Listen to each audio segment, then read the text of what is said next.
Hello नमस्कार, स्वागत है आप सभी का। तो इस वीडियो में हम जीके के यानी दोस्तों सामान्य ज्ञान के टॉप 28 क्वेश्चंस करने वाले हैं, जो कि प्रीवियस ईयर में अलग अलग एग्ज़ाम में पूछे गए क्वेश्चंस हैं। तो आप किसी भी एग्ज़ाम की तैयारी कर रहे हो, एसएससी का कोई सा भी एग्ज़ाम हो, Delhi police, SSC, GD, GL, CHSL, MTS, या दोस्तों यूपी पुलिस, या फिर रेलवे के कोई सा भी एग्ज़ाम की तैयारी कर रहे हो, तो सभी के लिए बहुत ही महत्वपूर्ण होने वाला है, क्योंकि ये सारे प्रश्न प्रीवियस ईयर एग्ज़ाम में पूछे गए क्वेश्चंस। तो आप वीडियो को लास्ट तक ज़रूर देखें ताकि क्वेश्चंस आपको अच्छे से क्लियर हो सके। तो चलिए पहले क्वेश्चन से शुरू करेंगे। तो देखिए यहाँ पर पहला क्वेश्चन हमारा कह रहा है कि भारतीय संविधान के किस अनुच्छेद में राष्ट्रपति आपातकाल की घोषणा कर सकता है।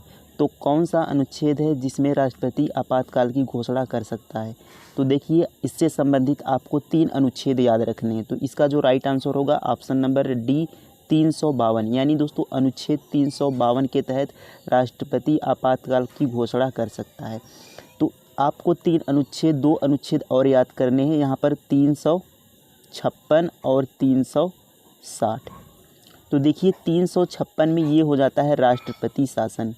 क्या दोस्तों, राष्ट्रपति शासन। तो इसे आपको याद रखना है कि 356 में यदि आपसे पूछे तो 356 में राष्ट्रपति शासन है, और यदि 360 में पूछे तो 360 में हो जाता है दोस्तों वित्तीय आपात। कौन सा दोस्तों, वित्तीय आपात। तो वित्तीय आपात 360 में हो जाता है और 356 में हो जाता है राष्ट्रपति शासन, और यहाँ पर 352 में हो जाता है राष्ट्रपति आपातकाल की घोषणा कर सकता है। तो ये तीनों आर्टिकल आपको याद रखने हैं, बहुत ही महत्वपूर्ण है, हर एग्ज़ाम में पूछे जाते हैं। तो उम्मीद है ये सभी याद हो गए होंगे आपको। चलिए नेक्स्ट क्वेश्चन देखेंगे। अब देखिए यहाँ पर नेक्स्ट क्वेश्चन है कि अंतर्राष्ट्रीय मजदूर दिवस मनाया जाता है, यानी दोस्तों आपको बताना है कि अंतर्राष्ट्रीय मजदूर दिवस कब मनाया जाता है। तो इसका जो राइट आंसर होगा ऑप्शन नंबर सी 1 मई, यानी दोस्तों अंतर्राष्ट्रीय मजदूर दिवस 1 मई को मनाया जाता है। तो इसका 1 मई राइट आंसर होगा ऑप्शन नंबर सी। तो इसे आपको याद रखना है। चलिए नेक्स्ट क्वेश्चन देखेंगे। अब देखिए यहाँ पर नेक्स्ट क्वेश्चन है कि निम्न में से किसने बौद्ध धर्म का समर्थन नहीं किया। तो देखिए यहाँ पर शासक हैं, तो किसने किसने यहाँ पर बौद्ध धर्म का समर्थन किया और किसने नहीं किया। तो देखिए हमसे पूछा है किसने बौद्ध धर्म का समर्थन नहीं किया। तो अशोक, इसने बौद्ध धर्म का समर्थन किया, कनिष्क ने बौद्ध धर्म का समर्थन किया, और दोस्तों हर्षवर्धन ने बौद्ध धर्म का समर्थन किया। लेकिन जो यहाँ पर दोस्तों ऑप्शन नंबर 1 चंद्रगुप्त मौर्य, तो इन्होंने बौद्ध धर्म का नहीं दोस्तों, इसने जैन धर्म का समर्थन किया। किसका दोस्तों, यह जैन धर्म का अनुयायी था, क्योंकि आपको पता होगा कि चंद्रगुप्त मौर्य ने जैन धर्म की जो संलेखना विधि होती है, प्राण त्यागने की संलेखना विधि होती है, उसके द्वारा यहाँ पर चंद्रगुप्त मौर्य का निधन हुआ था, या हम कह सकें उसके द्वारा चंद्रगुप्त मौर्य ने अपने प्राण त्यागे थे, तो संलेखना विधि द्वारा। तो ये आपको याद रखना है कि चंद्रगुप्त मौर्य जैन धर्म का अनुयायी था, बाकी अशोक, कनिष्क, हर्षवर्धन ये सब बौद्ध धर्म के अनुयायी थे। तो इसे आपको याद रखना है। चलिए नेक्स्ट क्वेश्चन देखते हैं। अब देखिए यहाँ पर हमारा नेक्स्ट क्वेश्चन है कि फोबोस और डीमोस यह 2 उपग्रह किस ग्रह के हैं। तो आपको बताना है कि फोबोस और डीमोस यह 2 जो उपग्रह हैं यह किस ग्रह के उपग्रह हैं। तो इसका जो राइट आंसर होगा ऑप्शन नंबर ए मंगल, यानी दोस्तों फोबोस और डीमोस ये दोनों उपग्रह मंगल के उपग्रह हैं। और यदि हम पूछा जाए कि लाल ग्रह किसे कहते हैं, तो मंगल को लाल ग्रह के नाम से भी जाना जाता है। अब दोस्तों अगर हम बात करें तो सबसे बड़ा जो उपग्रह है वह बृहस्पति का है, ज्ञानामीड।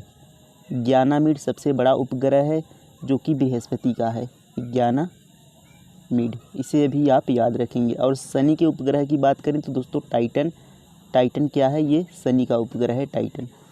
तो इसे आप याद रखेंगे। चलिए अगला प्रश्न देखते हैं। अब देखिए यहाँ पर नेक्स्ट क्वेश्चन है कि मगध के शासक बिंबिसार किस राजवंश से संबंधित थे। तो दोस्तों जो मगध के शासक बिंबिसार थे, तो आपको पता होगा कि मगध पर जो पहला शासन हुआ था हर्यक राजवंश का। किसका दोस्तों, हर्यक राजवंश का हुआ था, ऑप्शन नंबर बी। और हर्यक राजवंश के प्रथम शासक दोस्त थे वह बिंबिसार थे। तो बिंबिसार यहाँ पर हर्यक वंश से हो जाते हैं। किस वंश से दोस्तों, ये हो जाते हैं हर्यक वंश से, जो कि मगध का पहला शासन था यहाँ पर हर्यक राजवंश। तो उम्मीद है ये भी आपको याद हो गया होगा। चलिए नेक्स्ट क्वेश्चन देखेंगे। अब देखिए यहाँ पर अगला क्वेश्चन करा है कि 1873 ईस्वी में बंकिम चंद्र चटर्जी द्वारा स्थापित और संपादित की गई बंगाली मासिक पत्रिका का नाम क्या था। तो 1873 ईस्वी में बंकिम चंद्र चटर्जी द्वारा जो स्थापित संपादित यहाँ पर बंगाली मासिक पत्रिका का नाम क्या था। तो इसका जो राइट आंसर होगा ऑप्शन नंबर डी, बंग दर्शन। यानी दोस्तों बंग दर्शन क्या था, बंकिम चंद्र चटर्जी द्वारा स्थापित मासिक पत्रिका का नाम था। तो इसे आप याद रखेंगे। चलिए नेक्स्ट क्वेश्चन देखते हैं। अब देखिए यहाँ पर अगला क्वेश्चन है कि निम्न में से कौन सा ग्रह पूर्व से पश्चिम दिशा में दक्षिणावर्त सूर्य भ्रमण करता है। तो देखिए अब यहाँ पर जो दो ग्रह ऐसे हैं जो पूर्व से पश्चिम दिशा में सूर्य की यहाँ पर परिक्रमा करते हैं। और यहाँ पर जो बाकी उपग्रह हैं यहाँ पर जो बाकी ग्रह होते हैं वह पश्चिम से पूर्व की तरफ, किसके दोस्तों, पश्चिम से पूर्व की तरफ परिक्रमा करते हैं। पर यहाँ पर आपको याद रखना है दो ग्रह शुक्र, पहला हो गया शुक्र और दूसरा हो गया दोस्तों यूरेनस यानी जिसे हम कहते हैं अरूण यानी यूरेनस। तो शुक्र और अरूण दो ऐसे ग्रह हैं दोस्तों जो कि पूर्व से पश्चिम परिक्रमा करते हैं, पूर्व से पश्चिम। और बाकी के जो ग्रह होते हैं वो पश्चिम से पूर्व परिक्रमा करते हैं। पर शुक्र और अरूण ऐसे ग्रह हैं जो पूर्व से पश्चिम दिशा में परिक्रमा करते हैं। और बाकी के ग्रह जो हैं वह पश्चिम से पूर्व की परिक्रमा करते हैं। तो इस तरीके से आपको याद रखना है कि शुक्र और अरूण। तो देखिए ऑप्शन में वही हमसे पूछा गया है कि कौन सा ग्रह पूर्व से पश्चिम दिशा में दक्षिणावर्त सूर्य भ्रमण करता है। तो पूर्व से पश्चिम दो ग्रह हैं यहाँ पर शुक्र और अरूण। तो अरूण को हम क्या कहते हैं, यूरेनस भी कहते हैं। तो इस तरीके से ऑप्शन नंबर डी आपका सही होगा, यूरेनस। तो यूरेनस दोस्तों यहाँ पर आपका राइट आंसर होगा। तो उम्मीद है समझ में आ गया होगा। चलिए अगला प्रश्न देखेंगे। अब देखिए यहाँ पर नेक्स्ट क्वेश्चन है कि भारत की पहली जनगणना के समय भारत के वायसराय कौन थे। तो भारत की पहली जनगणना हुई थी उस समय भारत के वायसराय कौन थे। तो देखिए भारत की जो पहली जनगणना हुई थी वह हुई थी 1872 में। और किसके शासनकाल में हुई थी, यानी वायसराय कौन थे, तो लॉर्ड मेयो। उस समय कौन थे वायसराय दोस्तों, लॉर्ड मेयो। तो लॉर्ड मेयो के काल में यहाँ पर 1872 में प्रथम बार जनगणना हुई थी। अब दोस्तों यही क्वेश्चन हमसे पूछा जाता है कि 10 की जनगणना कब शुरू हुई। तो 10 की जनगणना आप याद रखेंगे कि 1881 में 10 की जनगणना शुरू हुई लॉर्ड रिपन के काल में। किसके काल में दोस्तों, लॉर्ड रिपन के काल में। यानी 1881 से जो जनगणना देखिए इस समय भी 10 वर्ष बाद मनाई जाती है, यानी 10 वर्ष के अंतर पर। तो ये 1881 से लॉर्ड रिपन के काल में शुरू हुआ 10 की जनगणना। तो ये भी आप याद रखेंगे। चलिए नेक्स्ट क्वेश्चन देखते हैं। अब देखिए यहाँ पर नेक्स्ट क्वेश्चन है कि जो खिताब महात्मा गांधी को अंग्रेज सरकार ने दिया, यानी ब्रिटिश सरकार द्वारा जो उन्हें खिताब दिया गया और जिसे उन्होंने असहयोग आंदोलन के समय त्याग दिया वह था। तो जो ब्रिटिश सरकार ने महात्मा गांधी को यहाँ पर खिताब दिया था, असहयोग आंदोलन के समय महात्मा गांधी जी ने उसे त्याग दिया था, वह कौन सा खिताब था, तो केसरे हिंद की यहाँ पर जो खिताब उन्हें उपाधि मिली थी उसे उन्होंने त्याग दिया था असहयोग आंदोलन के समय। तो इसे आप याद रखेंगे कि कौन सी उपाधि थी, केसरे हिंद की। चलिए नेक्स्ट क्वेश्चन देखते हैं। अब देखिए यहाँ पर नेक्स्ट क्वेश्चन है कि टीपू सुल्तान किस राज्य का शासक था। तो टीपू सुल्तान किस राज्य का शासक था दोस्तों, तो यहाँ पर जो राइट आंसर होगा ऑप्शन नंबर ए, मैसूर। तो टीपू सुल्तान मैसूर राज्य का शासक था। किसका दोस्तों, मैसूर, आप याद रखेंगे। चलिए अगला प्रश्न देखते हैं। अब देखिए यहाँ पर अगला प्रश्न है कि पंजाब केसरी के नाम से जाने जाते हैं।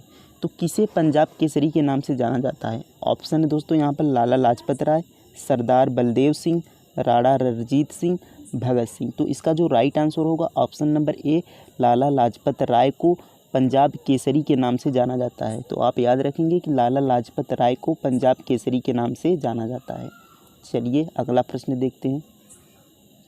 अब देखिए दोस्तों यहाँ पर नेक्स्ट क्वेश्चन है कि प्रतिरोध को मापने की इकाई है। तो प्रतिरोध को जो मापा जाता है वह इकाई कौन सी है, तो वोल्ट, एम्पियर, ओम, कूलम। तो तो प्रतिरोध को जो मापने की इकाई है दोस्तों वह होती है हमारी एम्पियर। क्या होती है दोस्तों? एम्पियर प्रतिरोध को मापने की इकाई होती है। सॉरी, यहाँ पर एम्पियर नहीं दोस्तों, ये तो धारा की मापने की इकाई एम्पियर होती है। जो प्रतिरोध को मापने की इकाई होती है वह क्या होता है? ओम। तो ओम प्रतिरोध को मापने की इकाई होती है, तो इसे आप याद रखेंगे। चलिए नेक्स्ट क्वेश्चन देखते हैं। अब देखिए यहाँ पर नेक्स्ट क्वेश्चन है कि दिया सलाई की नोक पर ज्वलनशील द्रव्य होता है। तो दिया सलाई की जो दिया होती है यानी जो सलाई होती है दोस्तों, जो माचिस होता है उसकी नोक पर जो ज्वलनशील द्रव्य यानी जो ज्वलनशील पदार्थ है, यहाँ पर पदार्थ होगा, ज्वलनशील जो पदार्थ होता है वह किसका बना होता है? तो यहाँ पर देखिए जो ज्वलनशील पदार्थ होता है वह फास्फोरस का बना होता है। किसका दोस्तों? फास्फोरस का बना होता है, तो इसे आप याद रखेंगे। चलिए नेक्स्ट क्वेश्चन देखते हैं। अब देखिए अगला क्वेश्चन है कि अकबर के शासनकाल में टोडरमल संबंधित था। यानी जो दोस्तों अकबर के शासनकाल में जो टोडरमल थे वह किससे संबंधित थे? तो टोडरमल देखिए अकबर के शासनकाल में टोडरमल अकबर के नवरत्नों में से एक थे, यानी उनके नवरत्नों में से एक थे। और टोडरमल दोस्तों यहाँ पर जो भू राजस्व का देन है वह टोडरमल का ही देन था। तो भू राजस्व से संबंधित थे, तो भू राजस्व ऑप्शन नंबर सी, ये टोडरमल इसकी देन है। यानी टोडरमल की देन थी यहाँ पर भू राजस्व को लागू करने की। तो ऑप्शन नंबर सी भू राजस्व टोडरमल से संबंधित है, इसे आप याद रखेंगे। चलिए अगला प्रश्न देखते हैं।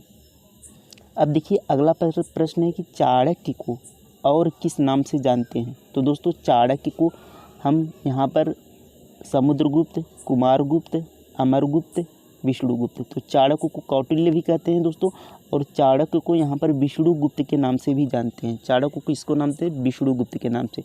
और बात करें चाणक्य की तो चंद्रगुप्त मौर्य के प्रधानमंत्री कौन थे? चाणक्य थे, और उनके सलाहकार थे, इसे आप याद रखेंगे। चलिए अगला प्रश्न देखते हैं।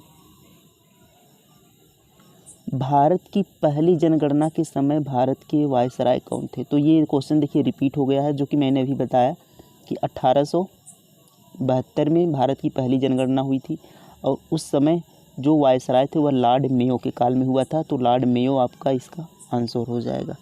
चलिए अगला प्रश्न देखते हैं।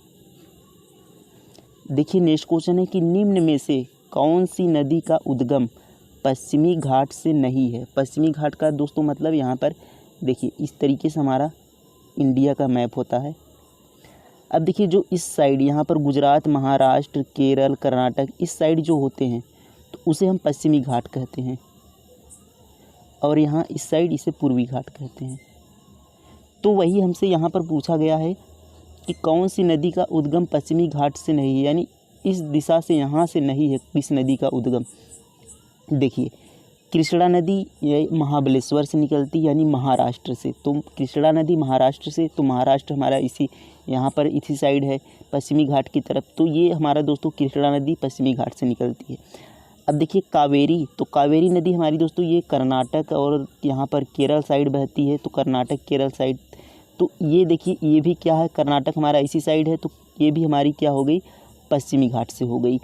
अब गोदावरी की बात करें तो गोदावरी भी दोस्तों यहाँ पर हमारा इसी साइड से निकलती है, तो गोदावरी भी हमारी पश्चिमी घाट की नदी है। और बात करें दोस्तों महानदी की, तो महानदी दोस्तों ये हमारी हो जाती है सही ऑप्शन, यानी महानदी हमारी दोस्तों यहाँ से छत्तीसगढ़ से निकलती है। तो यहाँ पर छत्तीसगढ़ से ये हो जाती है हमारी महानदी। तो महानदी कहाँ से? छत्तीसगढ़ से, यानी ये पश्चिमी घाट से नहीं निकलती है। तो इस तरीके से ऑप्शन नंबर डी क्या हो जाएगा, इसका सही उत्तर हो जाएगा। उम्मीद है समझ में आ गया होगा। चलिए अगला प्रश्न देखते हैं। अब देखिए यहाँ पर नेक्स्ट क्वेश्चन है कि चींटी में कौन सा अम्ल होता है? ऑप्शन है दोस्तों ग्लूटारिक अम्ल, सिट्रिक अम्ल, एसिटिक अम्ल, फॉर्मिक अम्ल। तो चींटी में जो अम्ल पाया जाता है उसे फॉर्मिक अम्ल कहते हैं, यानी फॉर्मिक अम्ल चींटी में पाया जाता है। और बात करें दोस्तों एसिटिक अम्ल, तो एसिटिक अम्ल क्या होता है, सिरके में पाया जाता है, सिरके में पाया जाता है एसिटिक अम्ल। और सिट्रिक तो खट्टे पदार्थों में यहाँ पर सिट्रिक अम्ल पाया जाता है, इसे आप याद रखेंगे। चलिए नेक्स्ट क्वेश्चन देखते हैं। अब देखिए दोस्तों यहाँ पर अगला प्रश्न है कि त्रिपिटक किसका पवित्र ग्रंथ है? तो त्रिपिटक दोस्तों ये हमारा पवित्र ग्रंथ हो जाता है बौद्ध धर्म का। तो ऑप्शन नंबर ए बौद्ध धर्म इसका सही उत्तर होगा। त्रिपिटक बौद्ध धर्म का यहाँ पर पवित्र ग्रंथ हो जाता है, जिसमें महात्मा बुद्ध जी के उपदेश की चर्चा यहाँ पर त्रिपिटक में। और त्रिपिटक में देखिए 3 भाग हैं। विनय पिटक। कौन कौन से दोस्तों, यहाँ पर 3, विनय पिटक, सुत्त पिटक, विनय पिटक, सुत्त पिटक, और एक होता है दोस्तों हमारा अभिधम्म पिटक। क्या होता है? अभिधम्म पिटक। तो ये दोस्तों हमारा होता है अभिधम्म पिटक। तो त्रिपिटक दोस्तों बौद्ध धर्म का पवित्र ग्रंथ है, और विनय पिटक, सुत्त पिटक, अभिधम्म पिटक त्रिपिटक के भाग होते हैं। तो इसे आपको याद रखना है। चलिए नेक्स्ट क्वेश्चन देखते हैं। अब देखिए अगला क्वेश्चन है कि रिजर्व बैंक ऑफ इंडिया के चिन्ह पर कौन सा प्राणी अंकित है। तो देखिए इस तरीके से हमारा जो RBI reserve bank of India का चिन्ह होता है, यहाँ पर आपका आरबीआई इस तरीके से यहाँ पर लिखा होता है। तो इसके बीच में एक आकृति बनी होती है एक पशु की, तो वह किस जानवर की आकृति यानी किस पशु की आकृति होती है। तो उस पर जो आकृति बनी है वह बाघ की आकृति है। किसकी दोस्तों? बाघ की। इसे आपको याद रखना है। और बात करें आरबीआई यानी रिजर्व बैंक ऑफ इंडिया की, तो इसकी स्थापना दोस्तों 1 अप्रैल 1935 में इसकी स्थापना होती है रिजर्व बैंक ऑफ इंडिया की। और बात करें दोस्तों इसका राष्ट्रीयकरण, तो 1 जनवरी 1949 को इसका राष्ट्रीयकरण होता है। और स्थापना की पूछे दोस्तों तो 1 अप्रैल 1935 में स्थापना होती है, और अगर राष्ट्रीयकरण पूछे तो 1 जनवरी 1949 को इसका राष्ट्रीयकरण होता है। तो ये आपको याद रखना है। चलिए नेक्स्ट क्वेश्चन देखते हैं। अब देखिए यहाँ पर अगला प्रश्न है कि अंतर्राष्ट्रीय न्यायालय का मुख्यालय कहाँ स्थित है। तो अंतर्राष्ट्रीय जो हमारा दोस्तों अंतर्राष्ट्रीय न्यायालय है उसका जो मुख्यालय है वह द हैग में है। कहाँ पर? द हैग में। ये कहाँ है दोस्तों? नीदरलैंड। कहाँ पर है? नीदरलैंड। तो इसका मुख्यालय कहाँ हो जाएगा? द हैग में। तो ये आपको याद रखना है। चलिए नेक्स्ट क्वेश्चन देखते हैं। अब देखिए यहाँ पर अगला प्रश्न है कि बंगाल का शोक किस नदी को कहा जाता है। तो यहाँ पर देखिए दामोदर नदी, कोसी नदी, हुगली नदी, उपरोक्त में से कोई नहीं थी। तो दामोदर नदी को दोस्तों बंगाल का शोक कहा जाता है, यानी दामोदर नदी को बंगाल का शोक कहा जाता है। कोसी नदी को दोस्तों यहाँ पर इसे बिहार का शोक कहा जाता है। कोसी नदी को बिहार का शोक कहा जाता है, और दामोदर नदी को यहाँ पर बंगाल का शोक कहा जाता है। ये आपको याद रखना। चलिए अगला प्रश्न देखते हैं। अब देखिए यहाँ पर नेक्स्ट क्वेश्चन है कि कौन सी समांतर अक्षांश रेखा भारत को करीब यहाँ पर करीब एक बार 2 समान भागों में विभाजित करती है। तो कौन सी समांतर अक्षांश रेखा भारत को 2 लगभग बराबर भागों में विभाजित करती है। तो भूमध्य रेखा, कर्क रेखा, मकर रेखा, उत्तरी ध्रुव वृत्त। तो इसका जो राइट आंसर होगा ऑप्शन नंबर बी, कर्क रेखा। तो कर्क रेखा दोस्तों भारत के लगभग बीचों बीच से जाती है, और यह भारत के कितने राज्यों से जाती है। तो आप याद रखेंगे यह भारत के 8 राज्यों से होकर जाती है। और यदि बात करें कौन कौन से राज्य हैं, तो आप क्रम से याद रखेंगे। गुजरात, राजस्थान, मध्य प्रदेश, छत्तीसगढ़, झारखंड, पश्चिम बंगाल, त्रिपुरा और मिज़ोरम। तो ये 8 राज्यों से कर्क रेखा होकर जाती है, जो भारत को लगभग 2 समान भागों में विभाजित करती है। तो ये आपको याद रखना है। चलिए अगला प्रश्न देखते हैं। अब देखिए यहाँ पर नेक्स्ट क्वेश्चन है कि भारतीय राष्ट्रीय कांग्रेस के प्रथम मुस्लिम अध्यक्ष कौन थे। तो भारतीय राष्ट्रीय कांग्रेस की इसकी स्थापना कितने होती है दोस्तों? 1885 महाराष्ट्र में इसकी स्थापना होती है।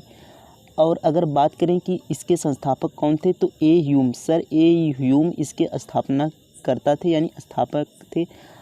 और यहाँ पर अगर पूछे कि प्रथम मुस्लिम अध्यक्ष कौन थे, तो प्रथम मुस्लिम अध्यक्ष यहाँ पर बदरुद्दीन तैयब जी। ऑप्शन नंबर डी इसका आंसर हो जाएगा कि भारतीय राष्ट्रीय कांग्रेस के प्रथम मुस्लिम अध्यक्ष बदरुद्दीन तैयब जी थे। तो ये आपको याद रखना है। चलिए अगला प्रश्न देखते हैं। अब देखिए यहाँ पर नेक्स्ट क्वेश्चन कि मोहनजोदड़ो किस स्थान पर स्थित है। तो मोहनजोदड़ो, तो जितने भी दोस्तों यहाँ पर देखिए जोदड़ो संबंधित मोहनजोदड़ो, हड़प्पा, ये सारे पाकिस्तान में है। तो यहाँ पर पाकिस्तान के सिंध प्रदेश में मोहनजोदड़ो यहाँ पर आपका स्थित है। गुजरात में नहीं है, पंजाब में नहीं है, अफ़गानिस्तान में नहीं है। तो पाकिस्तान के सिंध प्रदेश में यहाँ पर मोहनजोदड़ो है। मोहनजोदड़ो, चनहुदड़ो, ये सभी कहाँ है? पाकिस्तान में। चलिए नेक्स्ट क्वेश्चन देखते हैं। अब देखिए यहाँ पर नेक्स्ट क्वेश्चन है कि झारखंड सीमा से लगे राज्यों की संख्या कितनी है। तो झारखंड राज्य से कितने राज्य सीमा साझा करते हैं ये आपको बताना है। तो चलिए देख लेते हैं। तो देखिए सबसे पहले आपको याद रखना है कि झारखंड से आपका यहाँ पर उत्तर प्रदेश भी सीमा साझा करता है। ये आपको यहाँ पर ध्यान रखना है कि झारखंड से उत्तर प्रदेश सीमा साझा करता है। बिहार हो गया दोस्तों, उत्तर प्रदेश हो गया, बिहार हो गया, छत्तीसगढ़ हो गया, और दोस्तों यहाँ पर पश्चिम बंगाल हो गया, और एक और आपका हो गया उड़ीसा। कौन सा दोस्तों? उड़ीसा। तो यहाँ पर कितने राज्य हो गए? 1 2 3 4 5। तो टोटल 5 राज्य हैं जो झारखंड से सीमा साझा करते हैं। तो ऑप्शन नंबर बी इसका सही उत्तर हो जाएगा। उम्मीद है समझ में आ गया होगा। चलिए नेक्स्ट क्वेश्चन देखेंगे। देखिए अगला प्रश्न कर रहा है कि कौन सा राज्य कुचिपुड़ी नृत्य का उद्गम स्थल है। तो तमिलनाडु, आंध्र प्रदेश, केरल, उड़ीसा। तो इसका जो राइट आंसर होगा option number B Andhra Pradesh. Andhra Pradesh दोस्तों कुचिपुड़ी नृत्य का उद्गम स्थल है। तो आंध्र प्रदेश इसका क्या हो जाएगा? आंसर हो जाएगा। चलिए अगला प्रश्न देखते हैं। अब देखिए नेक्स्ट क्वेश्चन है कि गौतम बुद्ध ने निर्वाण कहाँ प्राप्त किया। तो गौतम बुद्ध जी ने जो निर्वाण उनको मिला दोस्तों वह यहाँ पर कुशीनगर में मिला। कहाँ पर दोस्तों? कुशीनगर में।